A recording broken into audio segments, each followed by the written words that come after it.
Hi, I'm Dana Carvey. No. Anyway, so last week we had Sharon Stone.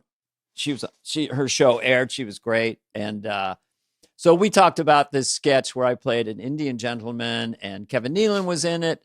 Rob Schneider was in it. Phil Hartman, Tim Meadows. And we were sort of asking her to remove clothing to go through an airport security thing. And I said, I apologize. So it got some traction out there.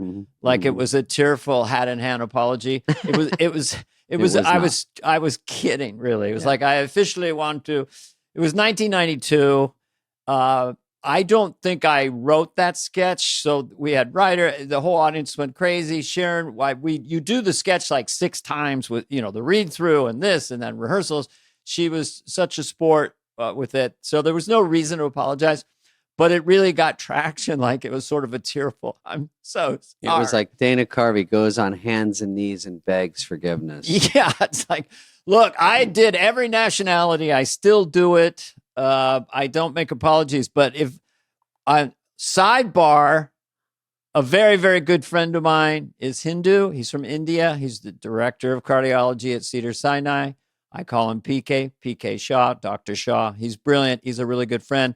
Every single benefit I've done for Cedars-Sinai Heart Institute, I do some stand-up, and I can't get out of there until I do my PK stuff. And he loves it. So I don't have a problem with it, and my friend does not either. David? Afterwards, they said, PK, what do you think? And he goes, I do not know who Dana Carvey is. Oh! I like, well, I agree, Dana, that we like to get talked about. We get a lot of nice YouTube comments. We get a lot of people that talk about it, and articles get picked up about people we interview, and it's usually some fun stuff. And Sharon had so many articles about her interview, which means it was sort of interesting. She's very smart. She's funny. I love her. I think she's a great girl. And I even hit her up after and said, it's always funny the things you say on there. She just has quick wit. And she got picked up for saying Shia LaBeouf was a genius. She got picked up for saying Dana Carvey groveled and apologized to her. Yeah, on all now it's fours. groveled. Well, yeah, she said, I know the difference between a felony and a misdemeanor or something like that. Yeah, she goes, I know when people are trying to pull something on me, and you guys weren't. And, whatever. She said, I've been, it's basically, she's in a showbiz with the Weinsteins of the world when she was here. Yes. And she knows what's real and what's actually terrifying and bad. Yeah, so. She knows what it's like when the monster says, close the door, won't you? Yeah. But that was not bad. Yeah.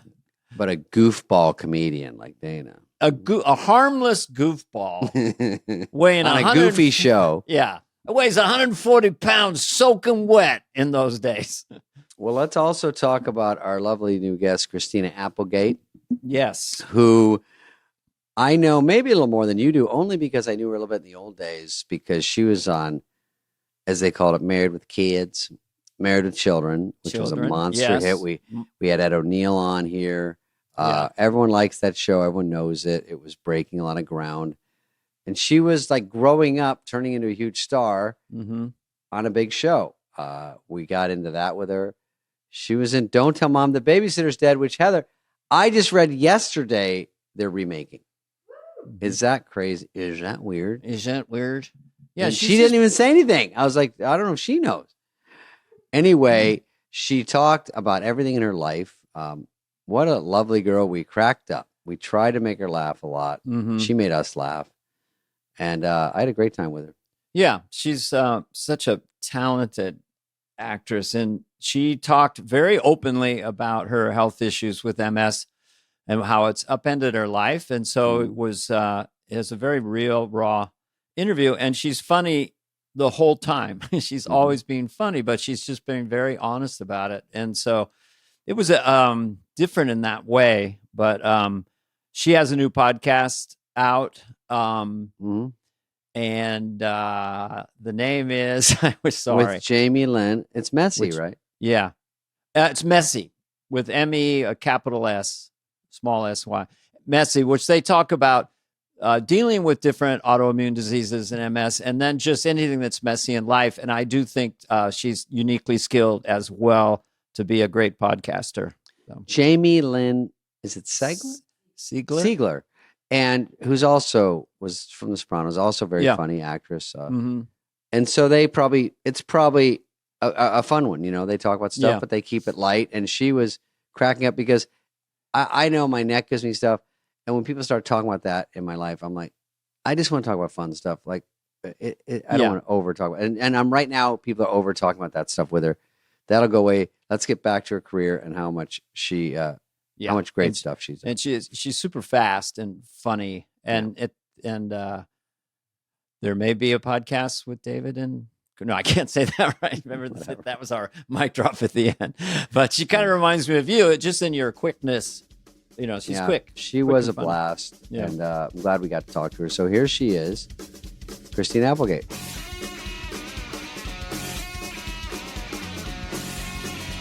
Christina said 1 minute ago, she goes, "Is this today?" What? They go, "You're doing Fly on the Wall." She goes, "Wait, right now?" No, I didn't say that. I didn't know it. Honestly, yesterday I forgot that we were doing it today. So I'm glad that at least some people are on top of it. I missed one with Will Arnett. I was just having dinner and I had no idea. So David did it without me. I did the whole thing. That's why it's great you have a partner in your podcast in case you're like space out. I've spaced out but no, we try to make sure we're both there. Okay, let's start talking about your podcast and your hair. Let's talk about your podcast and your hair. Oh, I don't want to talk about my hair. It's filthy. No. That's not because I did Kimmel on Monday. I showered on Monday. There you go. I saw your appearance on Kimmel. Extremely funny. Thank you. Relaxed, confident. Yeah, we'll call it that. I like the way you were like talking to the audience. Like, you guys don't really get me, do you? I think the thing with having this disease is that people don't know if they can laugh. And I just try to make it so that we can just laugh so we aren't crying about it. So for me, that's kind of my MO basically, is that I know how it is for people to see me like this. My appearance has changed drastically. I have a cane. It's a bummer. So I try to just let people off the hook, and then we don't have to talk about it, and we can not have that little elephant in the room. We also don't want sad faces.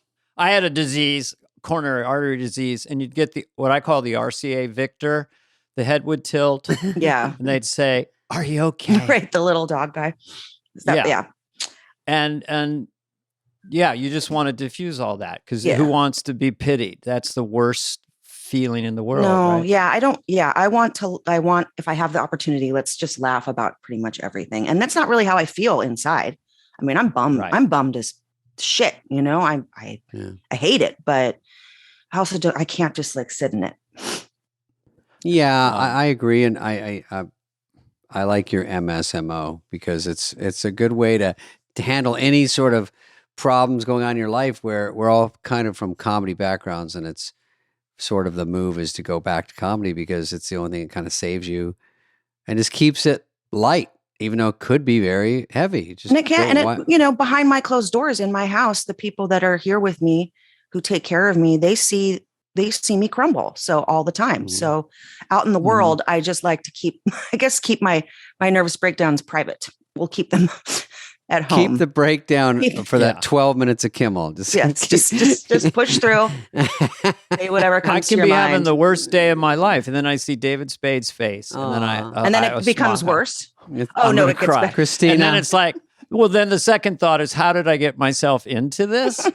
Third thought is, how do I extricate myself? Job now. But I think the fact that you're doing a podcast, because I listen to a lot. I think you have one out or two out. We just started yesterday. I mean, it launched yesterday, just welcome to us kind of thing. What we're about. Yeah. I think you're really good at this. That's my blush review. So, and I think it's going to be great. So thank you. I told other people that before I told you. Thanks. People think, it must be fun for you because it's such a fun, riffy brain exercise, like what we're doing right now as a job. Yeah, it is. This is my job now. I am disabled. I don't think I can work. So this is my job. This is what I have going on in my life right now. And the only thing. So we started really about last year. So we've got like 10 episodes already done. So we can kind of relax right now, sort of. I mean, not, as far as recording, but we have a lot of people coming up, obviously, but it's nice that we have the 10 so we can just kind of, not, freak out about what we're going to talk about. But what we do is, like, if we're having an issue in our life, Jamie will call or I'll call her and say, I want to talk about this, but let's record it. And that's why we get it. It's very raw. And it's very honest, and it's not, nothing's planned. And yeah, it's like our little therapy session that we. Well, will you tell the fine people listening a little more? It's Jamie Lee Sigler, right? Yeah. Jamie Lynn Sigler and I both have MS, and she's had it for about 20 years. She kept it a secret for at least 10. So she was living with this invisible disease, trying to hide it on The Sopranos. She was on The Sopranos, if in case nobody knows. We know. But she was hiding it until she couldn't. So, when her walking got worse and things like that. So, but I couldn't imagine keeping it a secret, because I was like, once I found out, I was like, yay, I can tell people, because people were staring at me because I was walking weird or off balance, or my speech would get strange and my hands would shiver because my nervous system was going into overload. So that's our deal. And she and I are friends, and it was birthed out of the two of us literally just talking on the phone about a year ago or 2 years ago. 3 years ago. I don't know. How long have I had this? For a minute. So it just was like, we would talk on the phone for hours, and we'd be laughing and crying. And we're like, you know what? Let's record this, because I think not just people with MS want to hear this, but anyone who's just going through something, and we're all going through something. So that was 100%. really, but then we also want to be funny, and we have great guests that are hilarious. And that's like our little comic relief, is our guests are like people that we know, people that we love. And so those conversations are also in the same vein as the ones that Jamie and I do just on our own. Did you set out to make sure you have a guest every time, or is it random? Like sometimes it can just be you two, or sometimes you have a guest, or is it always a guest? No. There'll be like two of us by ourselves and then a guest. And we don't really have a pattern. It's That's kind of good. That's less stress. Oh yeah. Cause we don't want to have to deal with like people's schedules and stuff, and it gets changed. And horrible. So we have a lot of just the two of us talking about pretty deep stuff and some stupid stuff, just, and then parenting or whatever's going on that day. And then we'll be like, oh, who we should have on? And it kind of is dictated by them when they can do it. Right. But our three guests that we have recorded are pretty cool. It's like Edie Falco, Martin Short, and Jimmy Kimmel right now. So those are the ones recorded, and those will just space out as we go. And it's called Messy. Messy. Just so people know, with a capital S in the middle. Yes, a big M and a big S in the middle. Yeah. I do like to say that was my idea, like a little play on. It's very our cool. logo. And I do like the name, because then it does give you the giant scope, because life is messy. Very. And on every quadrant. So you're never run out of stuff to talk about. No, you don't. We really don't.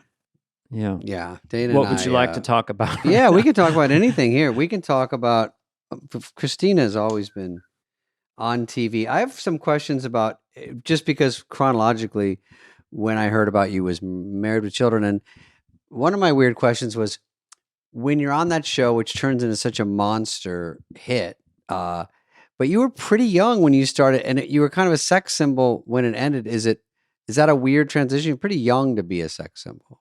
Well, because I didn't see myself as that, I just went back to living my life, and I made choices after I left there to not do that again, not play the sexy blonde right away. I think the first movie I did when I left Married was called Nowhere. It was a Greg Araki movie, and I had purple and black hair. It was short. I had braces in it. I had a lisp. I had a limp. I went like complete polar opposite. You went the other way. And because I had that was for me like very cathartic for me to. Sure. Did you just get shorter? What happened, Dave? Yeah. Okay. That's my thing. I didn't think you could get any shorter, Dave. You fucking asshole. Hey, wait a minute. We promised we wouldn't. That's the kind of honesty I love. I'm more touchy. That is Christina Applegate, and that is Messy, ladies and gentlemen. We'll be right back. I literally almost fell out of frame. I know. I saw you went like from your up here and then kinda you went sat down here. You went down here for a second. So anyway, Hervé Valachet. You're just trying to find your good angle. Anything about me is off limits, but anything about you is on limits. That's what we've decided. Fuck no, we're going to talk about you because you and I have known each other a very, very, I very know. long time. Could I why get it's some funny. dirt? I'm the third wheel here, but could I get some dirt that you guys have either experienced together or you talked about? Some dirt, some trending something. I don't know if there's dirt. I mean, Prince Harry, anything? Oh, I don't know those people. Why would I know okay. these people? I don't leave my house. I No, but just made that up. Dave and we met on SNL. I don't even think I was like 21 even. I don't know how old really? When you, don't- wow. Because Yeah. was it still Married with Children or you don't know? Yeah, I think so. Oh yeah. Yeah, It was I was still 93. I was May 93. of 93. Yeah. Okay. All right. And I sort of gravitated towards you and Adam and Chris Farley. Yeah. And we kind of hung out after work a few times. Like we were probably 26. Yeah, we were 27, like- so it wasn't that far apart. we were going to Mhm. bars. We were like, it was like you guys kind of took me under your wing and I had such a good time with all of you. And that was, and you know, of course, Chris and you and I being in the sketch the very first time, van down by the Unbelievable. river, and we were laughing. Yes, that's legendary. I have to say, I hear about that. I can't say every day anymore, but it comes up It's so many huge. times because that's how your name comes up. Always, people go, "Oh my God, you were in the thing with Christina Applegate. Is that the first one?" And you were laughing. I'm like, listen, no one really wanted us to laugh. It's No, just, that's like in just- trouble stuff. Like you Yeah. get in trouble Mhm. there if you laugh. But what had happened to me personally is I know now it's like, everybody giggle, laugh at yourself at how funny you is. You came down the stairs at the beginning and we had just done Gap Girls Oh, and that's right. and you still had purple eyeshadow on. So now I'm already done. I'm like, and it was not like just a little, it was like the full eye of purple eyeshadow or blue it's eyeshadow. not enough time to get it off, right? Yeah. Okay. No, and I was like, I was already on the precipice of losing it. And then Chris comes out and does his thing, but he's taken it to 11. Whereas in rehearsal, it was 9.5. But then it was Right. like he went so far into Looney Town and Dave and I could not handle. And We've I remember never seen such bigness.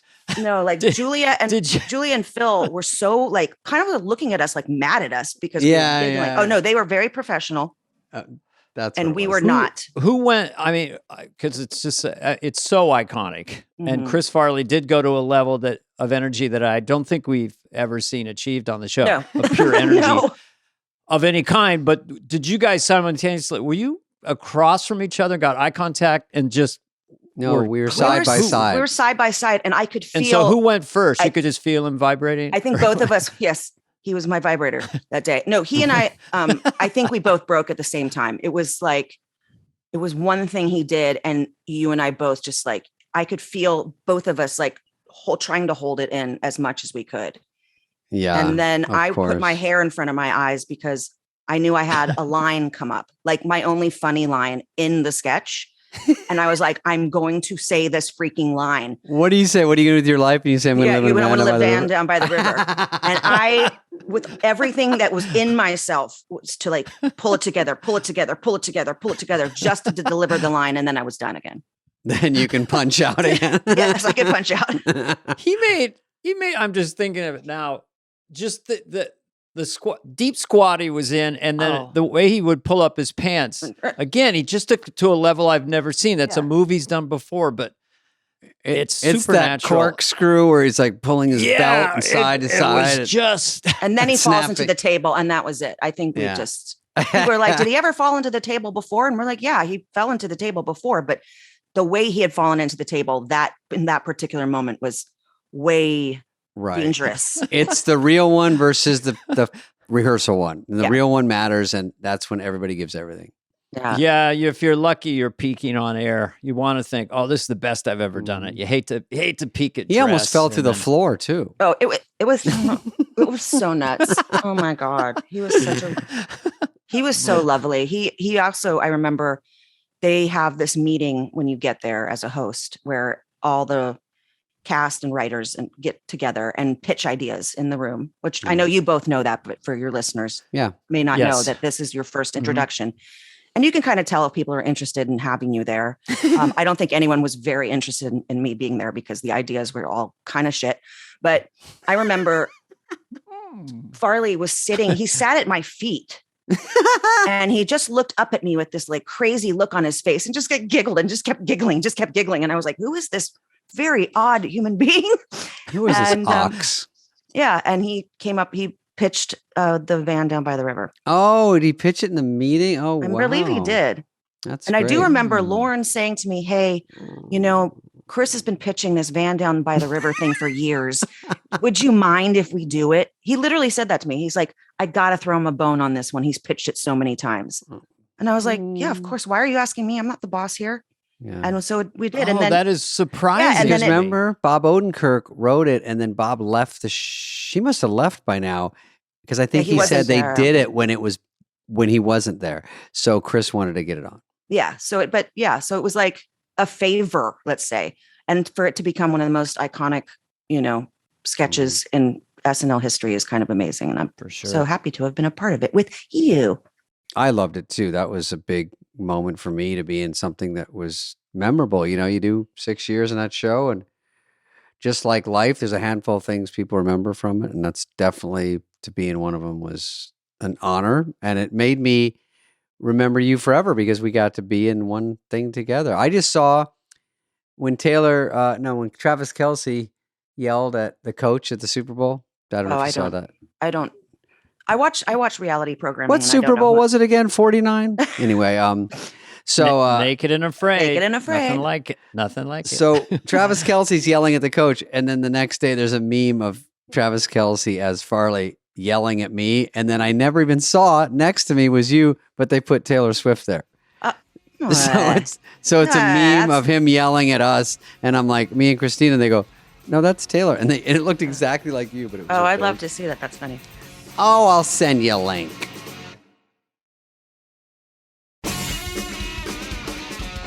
Oh, also, let's talk about another monster is I don't want to skip over Don't Tell Mom the Babysitter's Dead. I love that. It's such a weird phenomenon. Don't people love that? Like to this day, so. And I was like really little when I did that. Was that mid Married with Children or something? Yeah. How old were you? Oh, God. 20? You're like 20. You're like the babysitter, but it was such a weird movie, Dane. Not just weird. It was just a good comedy with a funny title, but I don't remember even that much about it other than going, God, that's a funny movie. I don't remember that much about it either because it didn't do well, but it's become this thing. And, you know, catchphrases have come from it, you know, and it's so strange to me. Like still people tell me about it.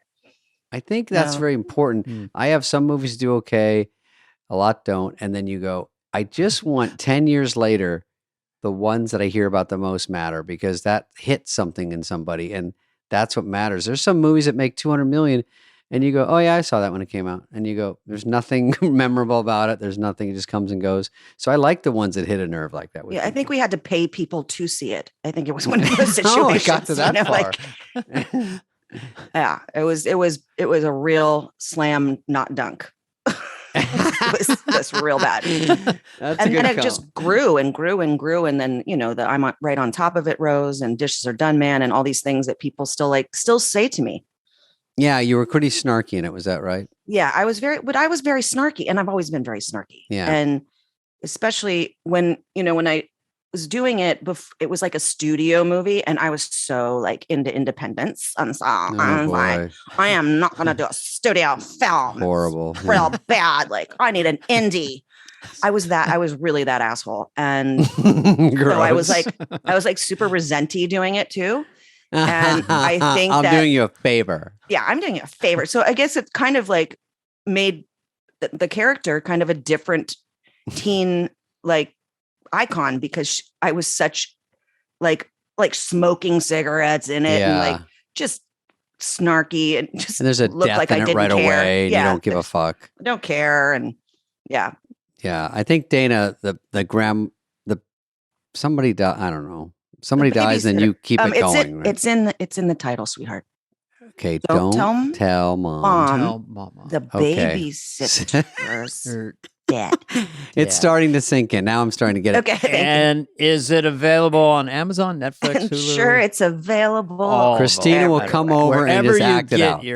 Wherever you get your 90s teen comedies. 90s stuff. You can also it's tied up with PCU in a package deal. Yeah, there you go. PCU is a movie I did in the old days. But there you go. Back then we didn't get back end, which really now to this day like makes me so mad because I know people have been watching it and buying it and stuff over all these years. And that's the kind that makes 10 million in the theater, Dana, and then it makes 100 million on video, and someone's quietly raking the fucking money in, but it's not me or Christina. Right. Anchorman was the gift that kept on giving because we also didn't make the money that they wanted us to make when it opened. Oh, really? It was considered a flop. Oh.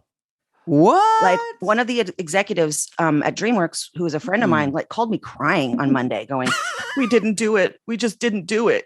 God and damn. Then it just grew and grew and grew. And we were lucky enough to have a little PC piece on the backy back. And once the DVDs, DVDs came out. Oh, wait, no, tapes, VHS tapes. Sorry, there weren't even DVDs back then.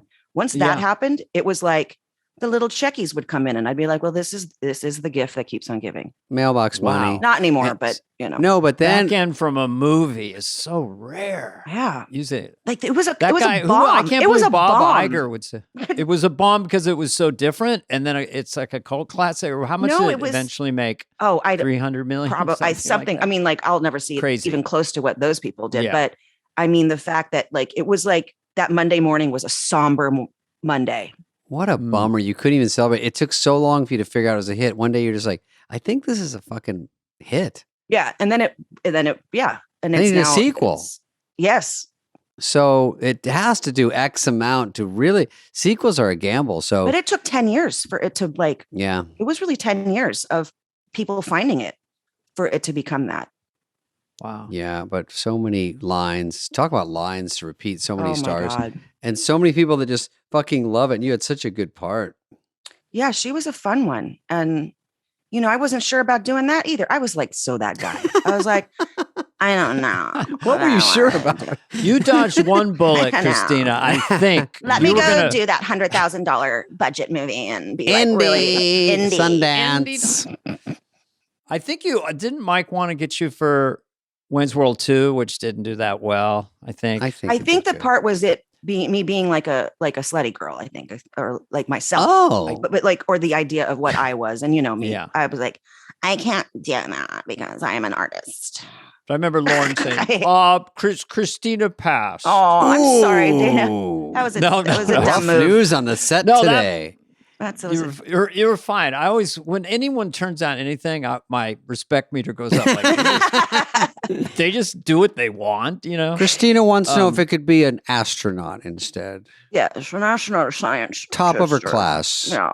My wife, who probably didn't watch Married with Children, things like this. So she got really acquainted with you on Dead to Me and is a crazy fan of that show. So that must be kind of fun for you, where people are like, aren't that familiar with all your work, and then see this show, which was brilliant. Thank you. And really, I tell people Ozarks. I tell people, why didn't you turn down Dead to Me? Have you seen Dead to Me? I was going to lose my SAG I know. insurance. I was offered the James Marsden part. You were. Oh. It was me and Jimmy Marsden. You and Jimmy and Jam. I said, let Jimmy do it. You said, I owe Christina a turn down. I'm passing. Why didn't I turn that down? No, I'm saying, why did Dana turn it down? Why did Dana turn it down? Oh, yeah. Okay. On Dead to Me? Yeah. He can't be bothered with that shit. You never hurt your career by saying no. These are Laurenisms. There you go. No one's ever ruined their career by saying no. It's only when you say yes. Yes. He produced a show I was on called Up All Night with Will Arnett and Maya Rudolph. I know you're like looking at like, what was that? I was like, it was on for 2 years, guys. And it was actually really good. It's actually a really good show. On TV? On the television programs. On NBC? Was it NBC? I have a deal with that's them. a Lauren. Yes, it's a Lauren thing. So I saw Lauren a lot while we were doing that. And all your SNL people. Emily Spivey created it.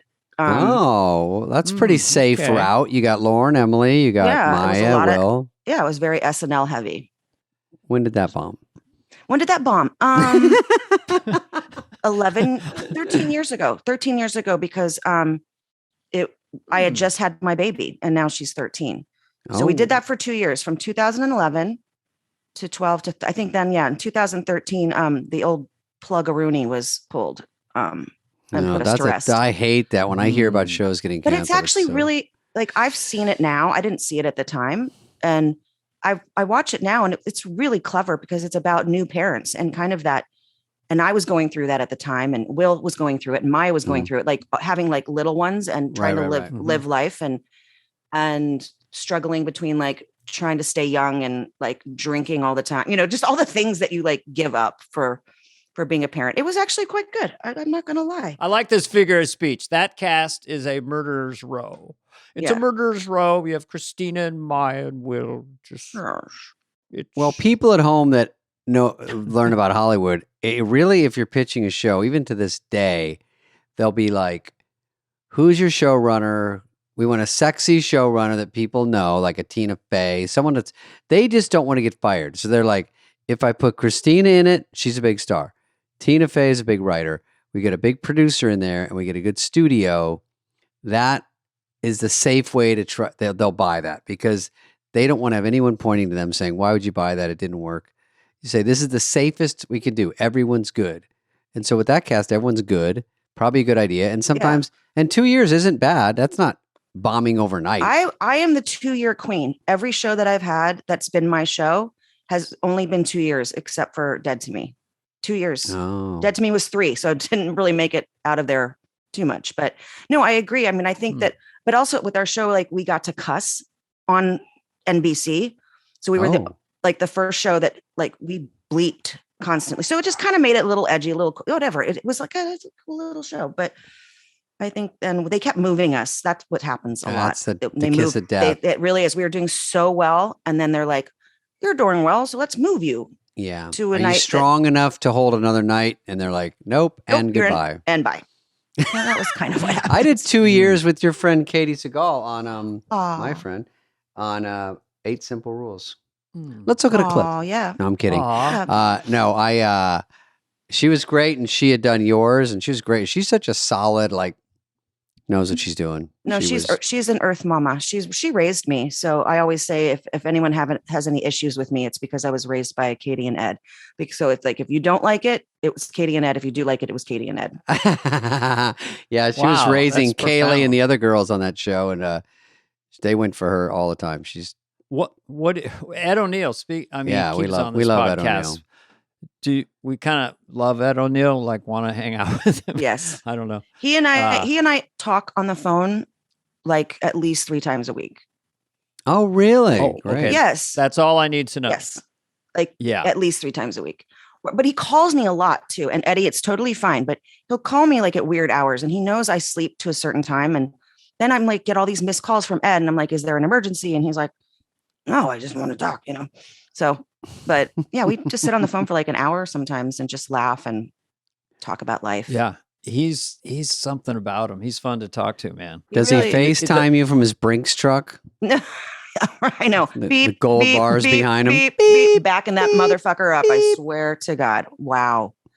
Never ending. Yeah. We went off topic with him because he was like our second guest, and I became so fascinated by his background. He was almost a made guy, and he's got these Popeye forearms, and and he's so gentle about it and real. Is like, there's no sense he's an actor. I said, were you thinking when Married with Children was blowing up, what's going to happen to you? He goes, no, I was just thinking finishing that week's. I mean, he's the most kind of blue collar vibe about a star, and so fun to talk to about anything. Yeah. And really just says stuff that's not PC, and those are behind closed doors, and it's always been that way. He doesn't care. Different generation. I like that. But he's awesome, and I think it's so nice now that because I am a grown, I'm 52 years old, and we didn't have this kind of relationship when we were doing the show. We were the kids, and Dave and I, and kind of treated differently, like second class citizens, basically, if you're the kids.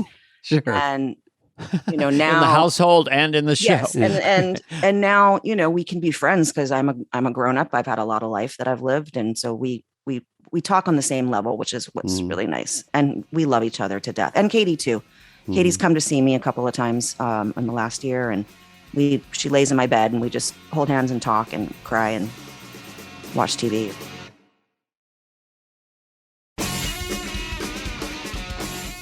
Yeah, I mean, that was such a part of your upbringing that it's probably hard. It's just you were kind of a child star. I mean, when did you start that thing?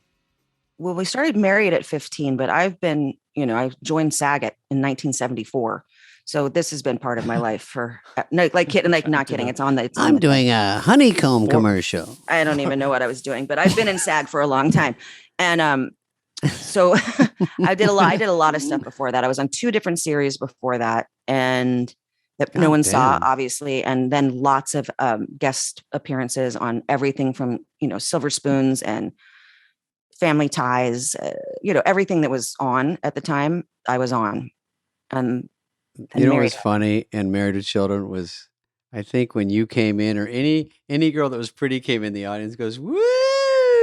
Before you could even say a line. It's so funny. It was, yeah. They started to go crazy. We would actually get annoyed sometimes. Yeah, of course. It breaks the rhythm. It breaks the rhythm, but it also takes up time. And then, yeah. But yeah, I never thought I was I created that character because I saw a movie called The Decline of the Western Civilization Part 2, The Metal Years. Mm-hmm. Yeah. Penelope Spheris. Yes. Yeah. And there was a girl in there who just won Miss Gazzari's, and they were asking her what she was going to do next. And she says, Miss Gazzari's, yeah. And she goes, I'm going to continue with my modeling and my actressing. And she had on, the little lycra dress. And Kelly Bundy was a totally different character before that. She was like biker chick, and during the years that no one saw it, she was like a little biker chick, kind of tough, kind of stuff. Yeah. And I was like, no, we need to represent what this is going on right now in the zeitgeist, like these girls, like these rock slutty girls. And I was like, let's do it. And we went the next day to Melrose to get like a bunch of those little dresses that I had never put something on like that in my life, because I was a hippie. I loved Janis Joplin and the Beatles and Led Zeppelin. I was totally not that guy.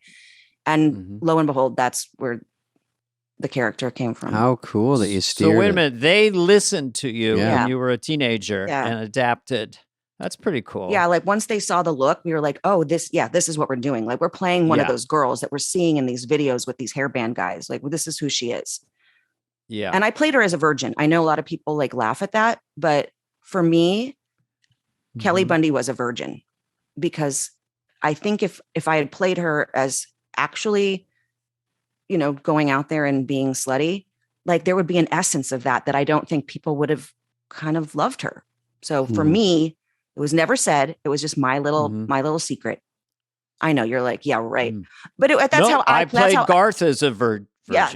Yeah. And then you're lovable. Then you're not skanky, and you're not like, edgy and it makes people uncomfortable. So I think that's what worked. Well, Mike assisted me because the second movie, I think his line was, this year, and he always did this, Garth finally got pubes. And I was 38 at the time. I'm like, how am I supposed to play? You guys think I'm 15? There's not enough light. We don't even know how old you are. We're like, yeah, no one ever knew. Even Garth didn't know his own age. That's really funny. How old are you? I don't know. Those movies were great, by the way. Just FYI. The first one had a lot of sparkle to it because we had no time and we were just innocent. We were just moving very fast. And the second one's like, okay, We'll talk about iconic. I mean, the scene in the car, that's like, you can go on repeat with that. Headbang.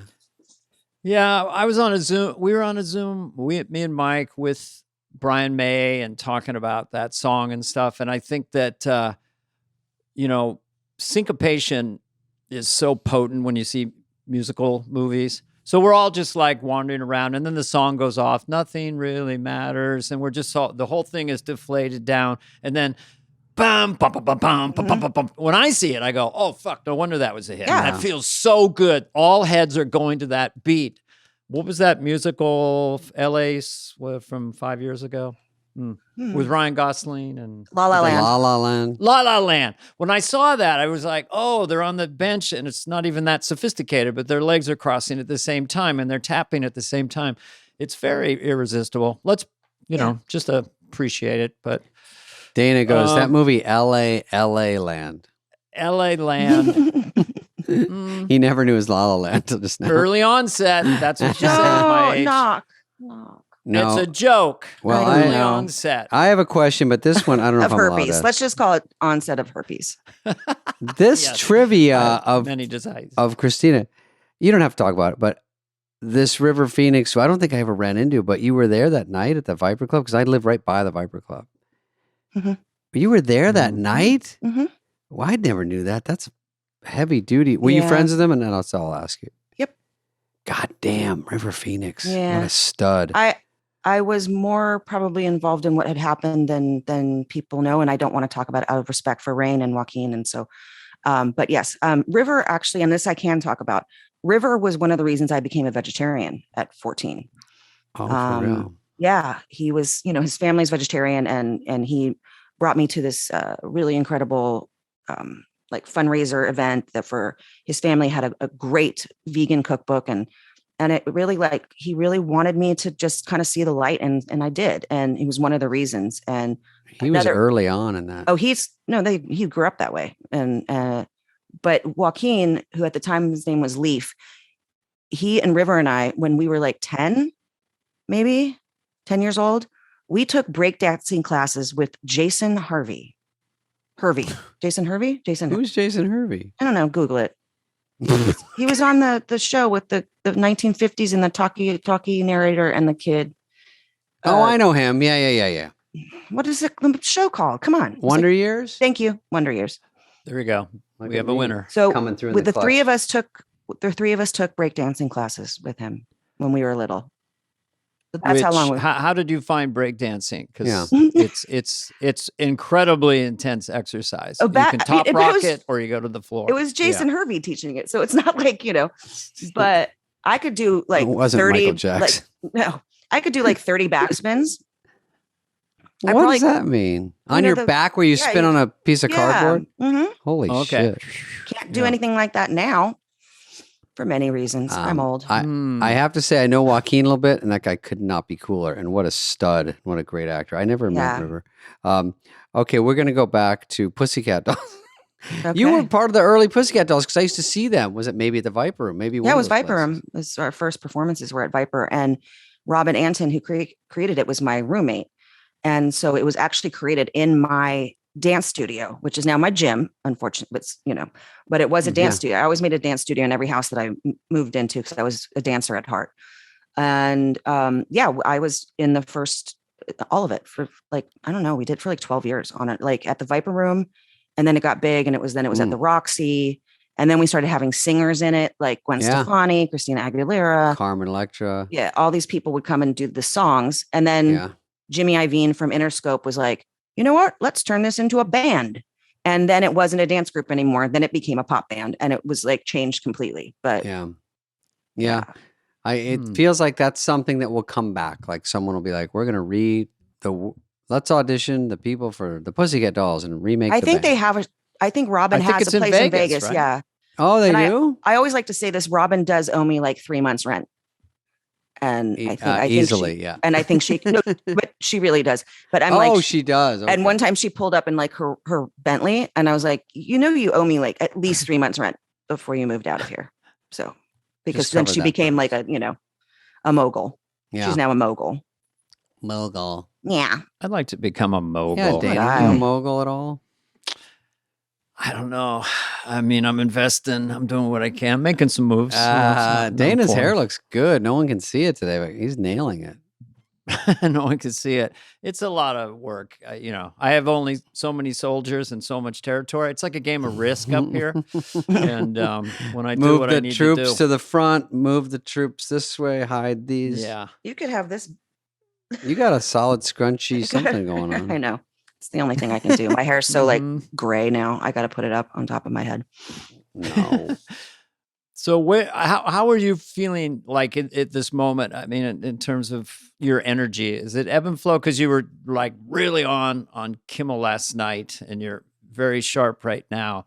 I mean, I take naps all the time, but how are you managing your energy? Is it just surprising, or can you do stuff like I'll be on this hour? That's kind of how it is. It's like I have to prepare mentally that I'm going to have to wake up because I do sleep a lot.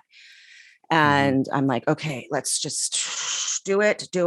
And then I do it. And then I'm exhausted. And then I'm kind of busted for a few days after doing things. Yeah. I don't want it to be like that. There's like this little sense of hope in me that I can play tennis again. And, we kind of know I won't be able to, but there's this place in me that I'm like, I belong to a tennis club. I really do. I pay dues at the tennis club and I can't play tennis anymore. But there's this part of me like, no, I'm not going to give up my membership.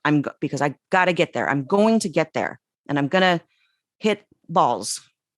I don't know if it's going to be on the court. I mean, I don't know. You're probably steeped in this, but in the sort of disease I had where my LDL cholesterol would be 300 to 400, then only last year they had a bi-yearly shot, which would bring the bad cholesterol, kind of the pace that your body would use to make arterial plaque. Now mine is 39. There's no side effects. It's done a different way than a statin. In other words, the technology and now AI and biomedicine are just married at the hip, and you're young. Right. I mean, there must be a lot of things coming down the pike. You just never know. May resolve this. There's disease. Like the regulars that we all do, which are infusions, and they're like pretty hardcore infusions. They attack the B cells in your body, and it's known to now slow progression. So for the last 3 years, I've had no new lesions on my brain and no active lesions. There's still lesions, but like for some, the medicine's working to not progress because this is a disease that you succumb to, if not for these medications. It was the disease that people just died from. That was it. And you still can, but we're hoping that, we got these ones that are kind of keeping it from getting worse, but it doesn't get better. That's the thing that I don't think people understand. They're working on getting it better, but right now they're just slowing it down. We're just slowing it down. And so that we can live a little bit longer than what people were just dying from it. Like within a year, they would become paraplegics and be done. So there is, at least we have these things, but of course, I don't know. I would love for something they'll be like, we've got it. Yeah. But because they don't know how you get it, there's always that question of, oh, they still don't know. No. There's a lot of theories on that. And no one's really figured it out because it's all different kinds of people with all different kinds of lifestyles and all different ages now. People are getting in their 20s. It's not like a health thing. It's not like healthy people get it. Yeah. No, not. I mean, all the people that I know who have it, we're all very different lives we've lived and ages and no one thing. So that's where it gets confusing for the medical industry and the scientists who are trying to figure it out, I think, because there really is no known reason. God, it really raises awareness, though, that you're out there.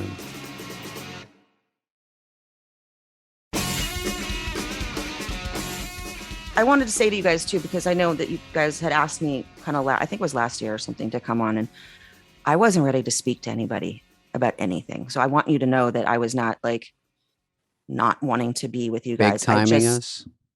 What? You weren't big timing us? No, I was literally like, I can't speak to people. I'm too upset right now. And so until I got my confidence back to be able to see who I was again, or get back to who I am in my heart. Understand 1,000,000%. Yeah. And it just, time is such a magic elixir of trying to put your mind around what happened to you, and what's happening, because it's surreal, right? And I forget about it in my dreams, Yeah. Oh. And then I wake up in the morning and the first foot goes down onto the ground and all the pain starts again. And then I'm reminded again. And then I just want to get back into bed because I don't want to be reminded of it. I mean, that's really my cyclical thing right now, which is probably not the healthiest for my emotional life and my spiritual life and all the lives that you have. But right now, that's the deal. I'm in my dream and I'm doing things. And then I wake up and I'm reminded again of kind of the hell that people with MS live through. And then people will be like, well, why aren't you doing as well as so-and-so? And you're like, oh my God, it's not, it's so different for every single one of us is so different. It depends on where your lesions are. It depends on when you caught it. It depends on so many things. So I really get, even my dad was like, if Selma's on Dancing with the Stars, why aren't you doing what Selma did? I was like, no. Frustrating. Yeah. Oh, my own Have you father. tried bananas? Yeah. Are you eating enough No, he's bananas? like, I heard that lion's mane mushrooms can cure it. I said, oh, really? So tell that to the millions of So people no one knows in that? America that have it. That we just take a lion's mane mushroom and we're just symptom free. Are you kidding me? The human brain, if someone gets a disease or something, the human brain goes to why they can't get it. Yeah. I eat tomatoes or whatever it is. It's absurd and ridiculous. They just don't want to think that they don't know. Because it's frightening. It's frightening for people, especially when they ask me, well, how did you get it? And I say, no one knows, man. You could get it tomorrow. I wouldn't say that to someone, but like literally. You can think it. I do think it. I'm like, you keep asking me that. Yeah. Maybe that's the reason. But you and Selma are both so funny. Selma's great. I've known her over the years. She's so funny. I'm sure she has her ups and downs also, but it's great that I saw her out the other night. She looked great. Anyway, Jamie, she's kind of an enigma. No, Selma Blair. She's Selma Blair. Yeah. Jamie and I are always like, how's she doing that? Like both of us are like, same thing. What? How is she out there? Like tomatoes. Apparently it's tomatoes. Yeah. Gradient scale of how it, but it just talking to you now, I think doing this podcast with Jamie is, if for better or for worse, somewhat healing or helpful anyway. It's in the helpful column, right? Being able to talk about it with her and talk about it publicly.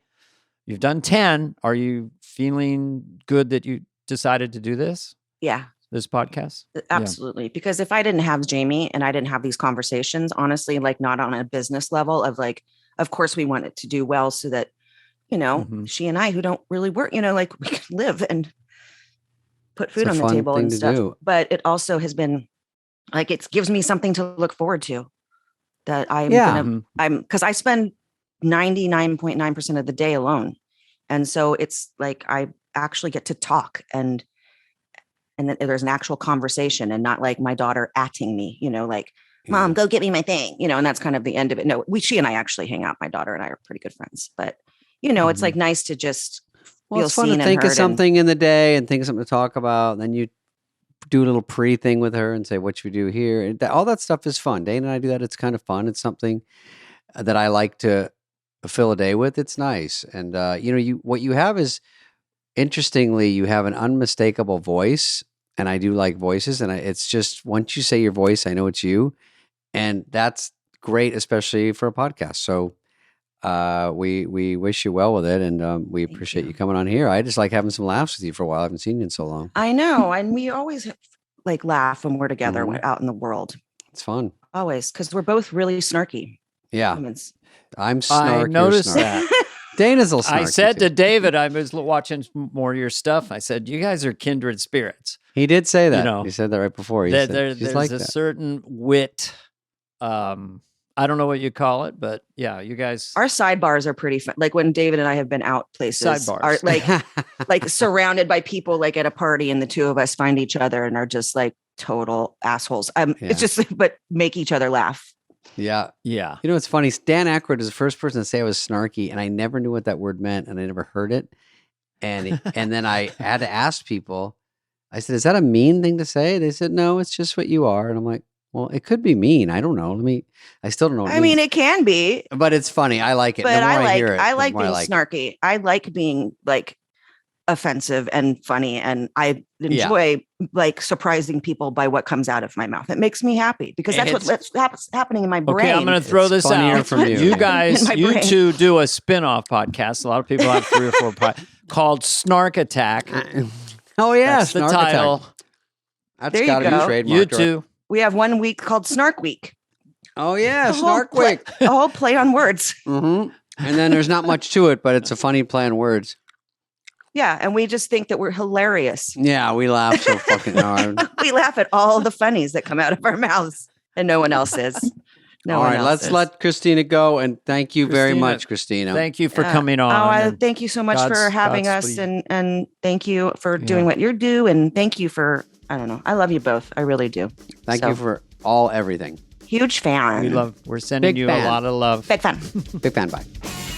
This has been a presentation of Audacy. Please follow, subscribe, leave a like, a review, all this stuff. Smash that button, whatever it is, wherever you get your podcasts.